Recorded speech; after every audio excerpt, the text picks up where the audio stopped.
Welcome to Let's Talk Sport and on Sports Keeda. And today, the big announcement for Manchester United is that Ole Gunnar Solskjaer is their permanent manager, signing a 3-year deal with the football club after a successful spell as their caretaker boss since December. Alongside me is Manchester United superfan Jamie Davies. And well, Jamie, Ole's at the wheel. How good does it feel? He's at the wheel for 3 years as well. Yeah. It's great news. It's funny because not 2 weeks ago, 2 days ago, there was a link. I think it was on Talksport in which they rumored that he was going to get the job this week. And obviously, rumors are rumors. You don't know if it's true or not. But you start to look at it and think, well, he's got to get the job, hasn't he? If Man United are in a position where they've got probably their successor for Sir Alex Ferguson right under their nose, and that is Ole Gunnar Solskjaer. So yeah, fantastic news. I think what's really good about this as well is because I didn't expect him to get the job in March time. I never expected him to get the job at all permanently. It was all just supposed to be a feel-good fact having an ex-player take over the club for a few months, just like Ryan Giggs with David Moyes back in 2014. And I think what's good about doing it this early as well is clearly United and Ed Woodward and the board and all that believe that they want to work on it now. Work starts now for this squad for next season because there's some players there that have turned it around since Mourinho left, in which they've probably got a future at the club after proving to Solskjaer that they're not that shit for when it comes to playing under Mourinho. But I think for Ole Gunnar Solskjaer as well, he can look at it and just think, right, I can start thinking of who should leave, who look at the De Gea contract, look at Mata's contract, Herrera's contract, plenty of players left to sort out. So it's all interesting. Let's not forget Rashford as well. I think for someone like Marcus Rashford, I think he'll want to stay for sure if it's playing for a manager like Solskjaer.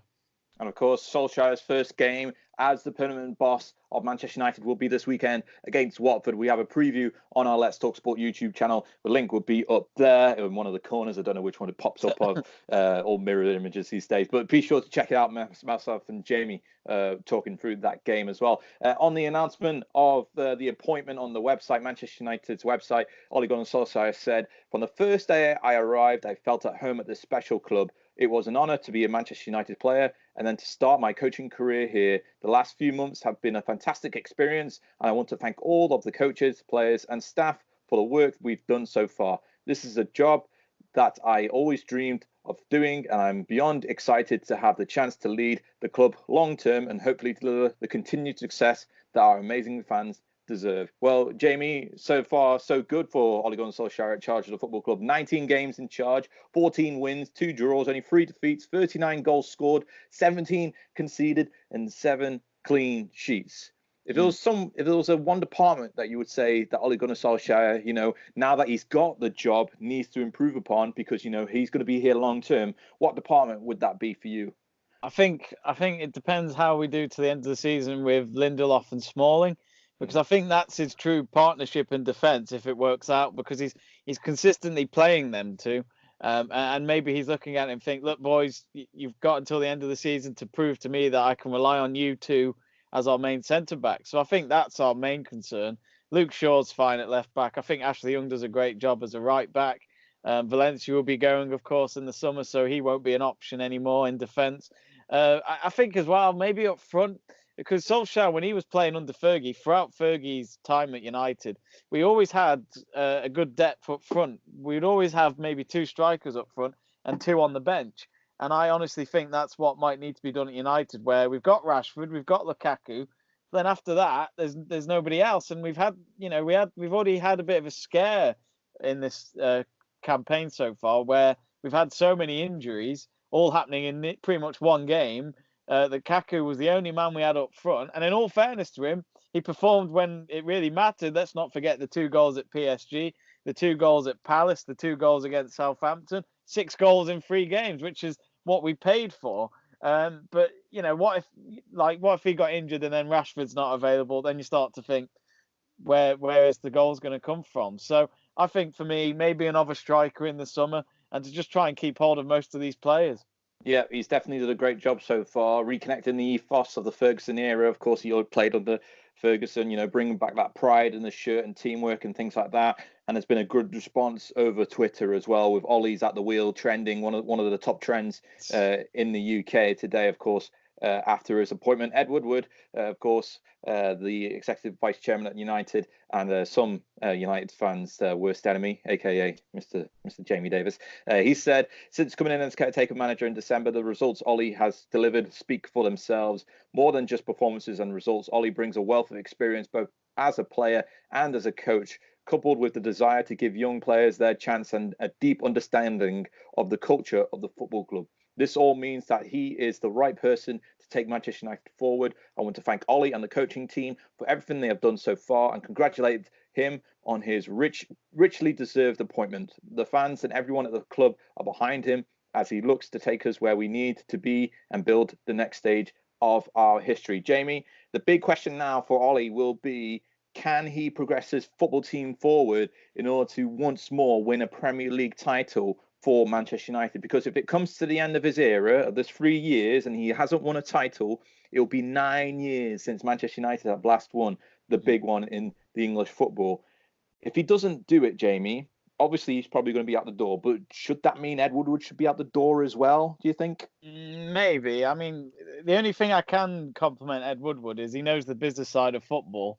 He seems to have really helped United marketing wise over the last few years, but my problem is I still think we need people are forgetting about this now, but I still think we need a director of football because that's been forgotten since Mourinho left. No one's talked about that, and I still think United need that because Solskjaer can do his stuff for the squad, but we need a director of football who knows what he's talking about. I would personally love it if it was someone like P. Schmeichel or Van der Sar, because Van der Sar has a lot of stuff going on at Ajax. And he's part of the director there. He's got that role there at Ajax, and he knows the club in and out there, and it seems to be doing wonders. I mean, they're in the quarterfinals of the Champions League after a whopping win over Real Madrid. Why can't he do it over here? But I think going back to your point with Ed Woodward and Ole Gunnar Solskjaer, it might not be 3 years. Let's be honest. You know, he could have a bad run at Man United, and then he could get sacked. So I'm loving this Ole Gunnar Solskjaer period, but I'm not trying to get too excited because we've had 2 defeats recently in which he's got to get us back going. He's got to get that win against Watford. And if he doesn't, then straight away it's starting to look a bit, 3 defeats in a row. That doesn't look good at all.